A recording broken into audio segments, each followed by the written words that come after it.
The snow had been falling for 3 days straight when Temperance Holt found the man, half buried in the ditch at the edge of her property. She almost didn't see him. The light was failing fast, the way it does in late November on the prairies, that particular gray that swallows everything whole, and she was moving quickly, head down against the wind, carrying the last of the split wood back to the cabin before dark. But something made her stop, a shape that didn't belong, a dark mass against the white that her eyes registered a half-second before her mind caught up. She set down the wood.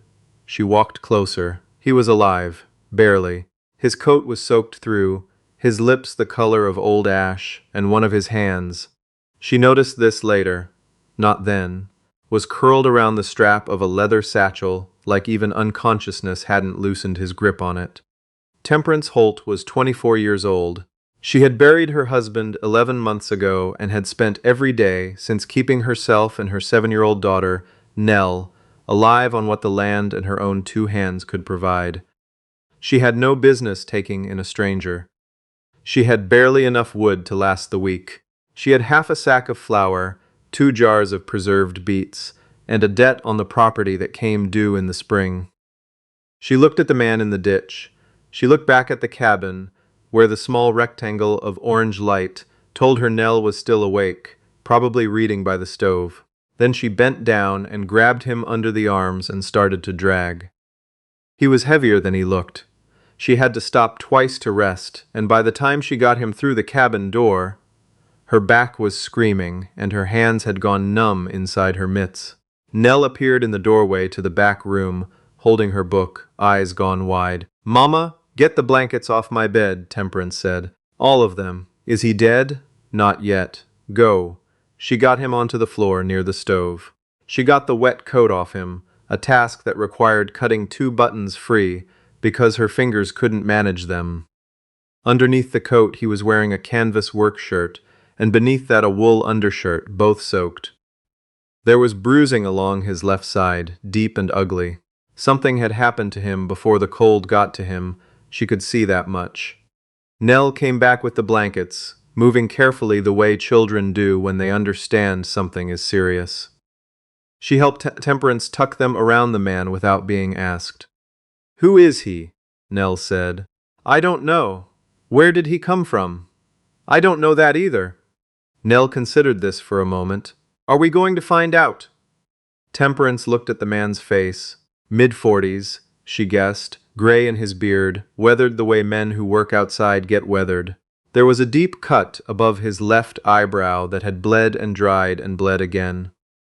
He was breathing, though steady if shallow, and some color was already beginning to return to his lips, now that the stove's warmth was reaching him. "When he wakes up," she said. "I expect he'll tell us. He didn't wake up that night." Temperance sat in the chair by the stove until past midnight, dozing in and out, getting up every hour to check his breathing and add wood to the fire. She gave him water twice, tilting small sips past his lips the way she'd done with Nell when Nell was very young and sick with fever. Nell had fallen asleep on the floor beside him at some point, wrapped in her own quilt, her small face relaxed and untroubled the way only children can manage in the middle of chaos. By morning he had stopped shivering. Temperance took that as a good sign. He woke on the second day in the afternoon, while Temperance was at the table mending a tear in Nell's coat. She heard the change in his breathing first, shift from the slow rhythm of sleep to something more conscious, and looked up to find him staring at the ceiling, with an expression she couldn't read. "You're at the Holt property," she said, "about 6 miles north of Dunmore Crossing." He turned his head toward her. His eyes were dark brown and very still. "I found you in the ditch at the edge of my east field," she continued, keeping her voice even and practical, the way she'd learned to keep it this past year. "You've been here 2 days." He closed his eyes, opened them again. "The satchel," he said. His voice was rougher than she expected, worn with disuse or pain or both. "It's under the cot. It's safe." Something released in his face. Not all the way, not relief exactly, but a fraction of the tension went out of it. "Thank you," he said, and then, as if remembering manners his mother had taught him decades ago, My name is Reuben Carr. His name meant nothing to her, but she would come to learn, in the days that followed, that it meant a great deal to certain other people in the district. He was not a man who talked easily about himself. That much was clear from the first. He answered her questions when she asked them. Yes, he'd been traveling west. Yes, he'd been caught in the storm 2 days out from the last settlement. No, he had no family in the area, no one to contact. But he offered nothing unprompted, and there was a carefulness to him, a quality of measuring each word before releasing it that she noticed and filed away. Still, there was a gentleness too, a quality she hadn't expected. The second morning he was well enough to sit up. He spent an hour talking quietly with Nell about the book she was reading, a dog-eared copy of a novel about a girl who wanted to be a ship's captain, and Temperance, passing through the room, caught the sound of her daughter's laughter and stopped in the doorway without meaning to. She hadn't heard Nell laugh like that in months. She told herself it didn't mean anything. She told herself she needed to focus on getting him well enough to travel, so that she could have her home back to herself and think clearly again. She told herself a great many things, standing in the cold hallway with a dish towel in her hands. Reuben Carr was on his feet by the fourth day, moving carefully, still favoring his left side.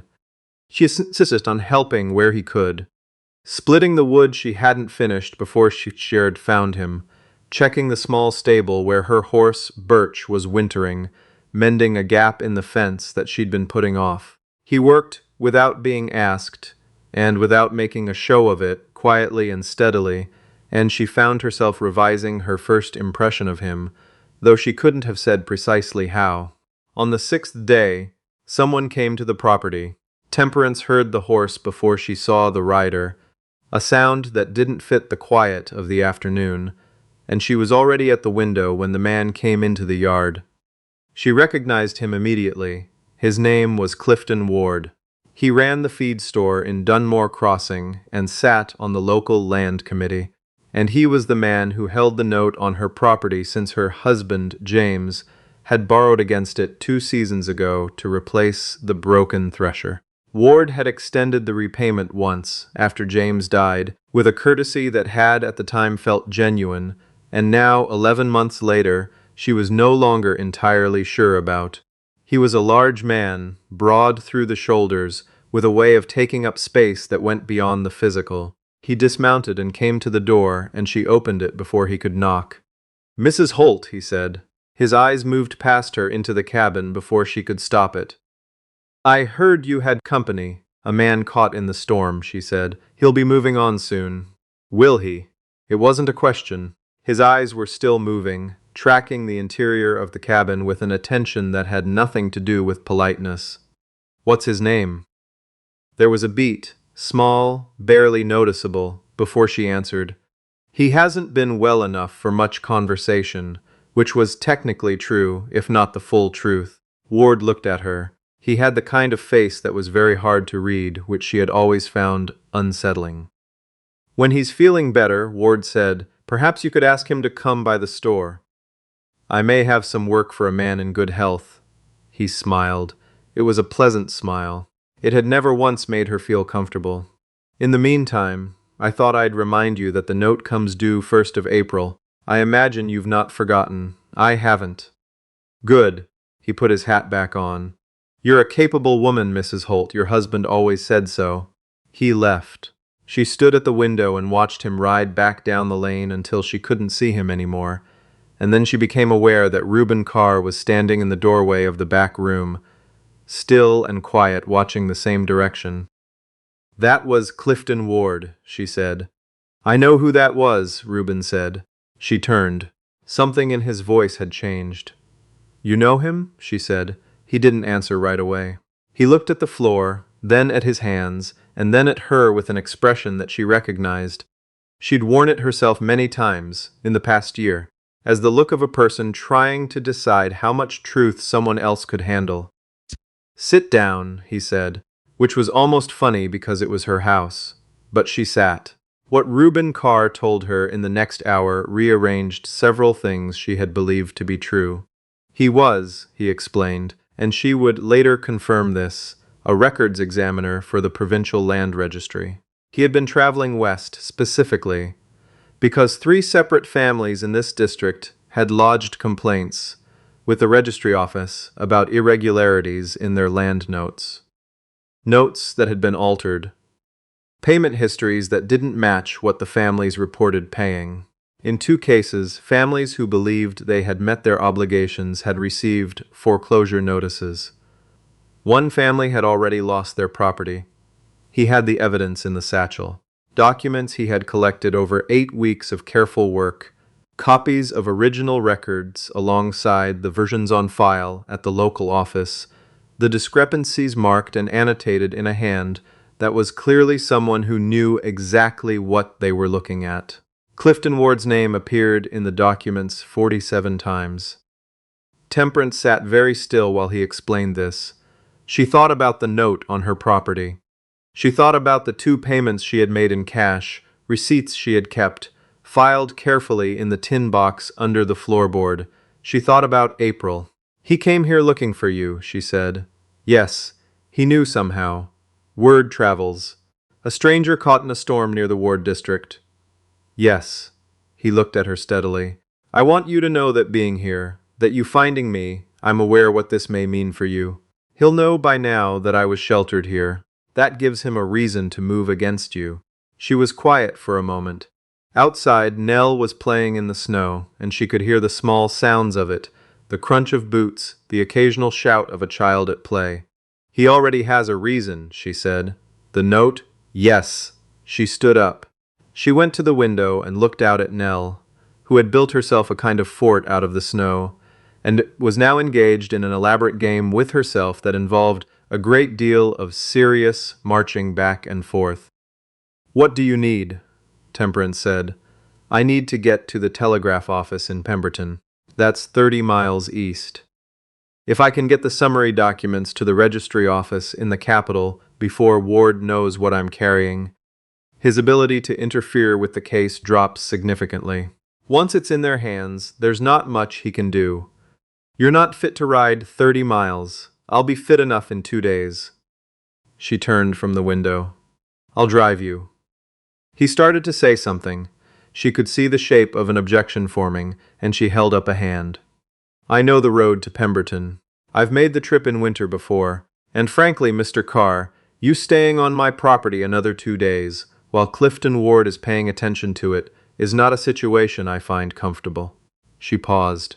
"Also, those are my records, too. My note is in that pile somewhere. My payments. My land." He was quiet for a long moment. 2 days, he said. 2 days. What she didn't tell him, what she didn't tell anyone, because it wasn't something she had fully admitted to herself until she was lying awake that night listening to the wind, was that she was frightened. Not a small, manageable fear, but the deep kind, the kind that lives in the chest and doesn't respond to reason. James had died in March, suddenly, without warning. His heart, the doctor said, and the months since had been a long education in what it meant to be afraid of everything and have no choice but to do it anyway. She thought about April. She thought about Nell's face if they lost the land. She thought about the man she'd dragged out of a ditch. And then she got up very early the next morning and went out to check on Birch and begin getting the sleigh ready. Ward came back the following afternoon. This time he didn't bother with pleasantness. He came with another man, younger, whom she didn't recognize, and they dismounted in the yard with the ease of people who don't expect to be turned away. Temperance came out onto the step before they reached the door. "Mrs. Holt." Ward's voice was still smooth, but the effort in it was visible now. "I'd like to speak with your guest. He's resting. I think he can be woken up." "I think," Temperance said, keeping her voice very level, "that you'll need to come back another time. The man is ill." Ward looked at her. Then he looked at the barn, then back at her. "You know," he said slowly, "a woman in your position can't afford to make enemies." "No," she agreed. "I don't suppose she can." She held his gaze without looking away. "But she can afford to know who her enemies already are." Something shifted in his face. It happened quickly, and then it was gone. but she'd seen it. Something that was not quite anger, was more basic than anger, the thing that anger covers over. He left. But she knew that wouldn't be the end of it. They left before dawn the next morning, Temperance and Nell and Reuben Carr in the sleigh, Birch steady and patient in her traces the way she always was, the land around them white and enormous and perfectly quiet in the last of the dark. Temperance had left a note with her neighbor, Mrs. Gallacher, who was 72 and sharp as a blade, and who had listened to the brief version of events without expression, and then said, "Well, Ward's been needing this for some time," and offered them a tin of oatcakes for the road. Nell sat between them on the bench, wrapped in every layer Temperance owned, eventually falling asleep with her head against Reuben's arm. He sat very still so as not to wake her. Temperance noticed this. The road to Pemberton took them east through open country, flat and exposed, the sky turning gray, and then pink, and then the pale white of a winter morning. They didn't talk much. There wasn't much to say that hadn't already been said, and the cold encouraged brevity. But somewhere around mid-morning, when they had stopped to water, Birch and Nell had wandered a short distance away to watch a pair of ravens in a nearby stand of spruce, Reuben said, without looking at her directly. "What he said about your husband, that he spoke well of you." "James was a generous man," she said. "He saw the best in people. Is that why he dealt with Ward?" She was quiet for a moment. He didn't know. At the time Ward seemed, she stopped. James trusted people. It was one of the things I loved about him. It was also the thing that meant he sometimes didn't see what was right in front of him. She looked at the ravens, which were doing something complicated with a piece of bark. "I see it more clearly than he did. I always did. I just didn't say so." "Why not?" She thought about it honestly. "Because I wasn't sure if I was right," she said, "and because it's exhausting, being the one who always sees what's wrong. Sometimes you want to believe the generous version." He nodded slowly. She had the sense he understood this precisely. The telegraph office in Pemberton was operated by a small, meticulous man named Alderman Crane, who took the papers from Reuben with the gravity of someone receiving dispatches from a battlefield, which, Temperance thought, was not entirely inaccurate, and promised that the summary documents would go out within the hour, and the originals would be held in his office safe until a registry courier could collect them. It was done in less time than she'd expected. They were back outside in the cold, standing on the wooden sidewalk of Pemberton's one main street, and it took Temperance a moment to understand that the thing she was feeling was not completion exactly, but something adjacent to it.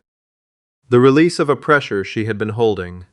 So steadily, she had stopped noticing its weight. Nell, who had been patient through the whole proceeding with the focused patience of a child who understands stakes without understanding details, announced that she was hungry. They went to the small cafe across the street and ordered soup. Reuben paid, and when Temperance started to object, he said quietly that he had been fed and sheltered for a week at someone else's expense, and he thought a bowl of soup was within his means, and she let it go. Nell had the soup, and then fell asleep again, this time in the chair, her head on her folded arms on the table, and the two adults sat across from each other and drank their coffee, and didn't quite look at each other directly, and were both aware of it. "The registry will move on Ward," Reuben said eventually. "These things take time, but with the documentation that's been submitted, it won't take as long as it might have otherwise. 3 months, maybe 4. And the families whose properties were taken, that's more complex. There are grounds for remedy. A lawyer would." He paused. "The registry has a legal division. I can make sure your case is referred directly. Your receipts? You said you have receipts. In a tin box under the floorboard. Yes, keep them there. Don't move them. And if Ward tries anything before this is resolved, if he contacts you, if he sends anyone, I'll send word to the registry office in the capital," she said. "I understood that part." He looked at her. For just a moment, the professional carefulness dropped away, and she saw something underneath it. Not pity, nothing so condescending as that, more like recognition. The look of one person who has spent a long time being careful, acknowledging the same quality in another. You handled yourself well, he said. These past days, you handled everything well. She thought about the nights she'd sat awake running numbers in her head, about April and the debt and Nell's shoes that were already a size too small. She thought about the moment Ward had said a woman in your position and how the anger had been immediate and cold and utterly useful. I didn't have a choice, she said. People always have a choice, he said. You just happened to make the right ones. The drive back was quieter.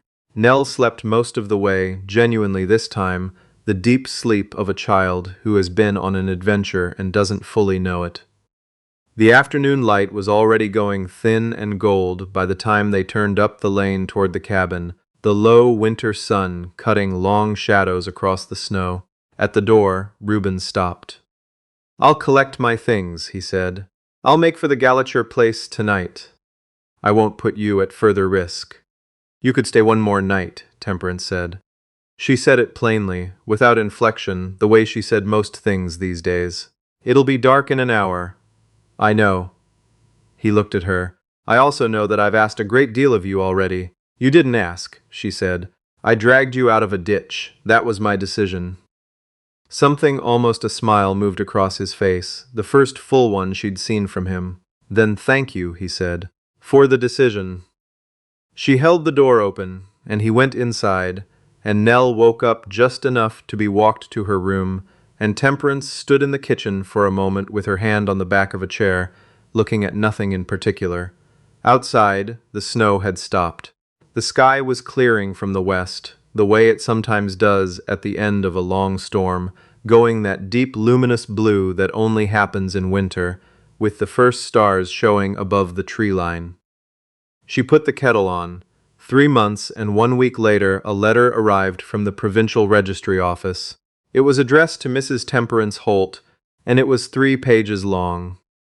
And the most important sentence, the one she read 3 times before she set the letter down and sat very still in the kitchen, stated that the land note held against the Holt property had been voided on the grounds of fraudulent alteration, and that the property was to be returned to clear title in her name. Clifton Ward did not come to the door again. She heard, through Mrs. Gallacher, that he had resigned from the land committee and that there were proceedings underway, and that it was expected to be a significant matter. Mrs. Gallacher delivered this information with the particular satisfaction of someone who has been watching a certain situation develop for years. A second letter arrived 2 weeks later. It was shorter. It came from a forwarding address in Winnipeg, and it said, in part, that the legal division of the registry had reviewed the Holt case records, that the process for remedy was proceeding, and that if she had any questions, she was welcome to contact the office directly. At the bottom, in handwriting rather than the typed body of the letter, there were 2 lines. Nell will make a fine ship's captain, it read. The roses you planted by the south fence are likely already thinking about spring. Temperance read those 2 lines several times. Then she folded the letter and put it in the tin box under the floorboard, next to the receipts. Outside, Nell was calling from the yard. Something about the ice on the water trough. Some small urgent matter that required immediate attention.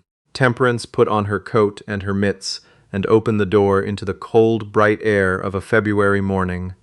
The snow hard and glittering, in the early light, the sky above the prairies enormous and entirely clear. She went to see what her daughter needed.